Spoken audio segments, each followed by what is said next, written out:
ಈ ಕೃಷಿ ಮಾಡಿದ್ರೆ ರೈತರು ವರ್ಷಕ್ಕೆ ಒಂದೇ ಎಕರೆಯಲ್ಲಿ 30 ಲಕ್ಷದವರೆಗೆ ಗಳಿಸಬಹುದು. ಭಾರತದಲ್ಲಿ ಈ ಕೃಷಿಯ ಮಾರುಕಟ್ಟೆ 25,000 ಕೋಟಿ. ಸಣ್ಣ ಜಮೀನಿರುವ ಕೃಷಿಕರಿಗೆ ಇದು ಹೇಳಿ ಮಾಡಿಸಿದ್ದು. ಹೂವಿನ ಕೃಷಿ ಮಾಡಿದ್ರೆ ಸಣ್ಣ ರೈತರು ಲಕ್ಷ ದುಡಿಬಹುದು. ಆದ್ರೆ ಹೂವಿನ ಕೃಷಿ ಲಾಭದಾಯಕವಾಗಿ ಮಾಡಬೇಕು ಅಂದ್ರೆ ನೀವು ಫ್ರೀಡಮ್ ಆಪ್ ನೋಡ್ಲೇಬೇಕು. ಫ್ರೀಡಮ್ ಆಪ್ ರಿಸರ್ಚ್ ಟೀಮ್ ಹೂವಿನ ಕೃಷಿಯಲ್ಲೇ ಶ್ರೀಮಂತರಾಗಿರೋ ಬೇರೆ ಹೂವಿನ ಬೆಳೆಯನ್ನ ಬೆಳೀತಾ ಇರೋ 5 ಜನ ಯಶಸ್ವಿ ಸಾಧಕ ರೈತರು ಮತ್ತು ಒಬ್ಬ ವಿಜ್ಞಾನಿ ಜೊತೆ ಸೇರಿ ಹೂವಿನ ಕೃಷಿ ಮಾಡೋದ್ರಿಂದ ಹಿಡಿದು ಅದನ್ನ ಪ್ಯಾಕಿಂಗ್ ಮಾಡಿ ಮಾರಾಟ ಮಾಡೋವರೆಗೂ ಬೇಕಾಗಿರೋ ಎಲ್ಲ ಡೀಟೇಲ್ಗಳನ್ನ ಒಳಗೊಂಡಿರೋ ಕೋರ್ಸ್ ಅನ್ನ ಡಿಸೈನ್ ಮಾಡಿದೆ.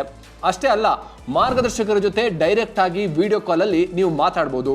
ಹೂವಿನ ಕೃಷಿ ಬಗ್ಗೆ ಕಲಿಯೋದರ ಜೊತೆಗೆ 1200 ಲೈಫ್ ಚೇಂಜಿಂಗ್ ಅವಕಾಶಗಳು ಇರುವ ಹಾಗೂ 1 ಕೋಟಿಗೂ ಅಧಿಕ ಬಳಕೆದಾರರಿರುವ ಭಾರತದ number 1 livelihood platform freedom app ಅನ್ನ ಡೌನ್ಲೋಡ್ ಮಾಡಿ ಈಗಲೇ.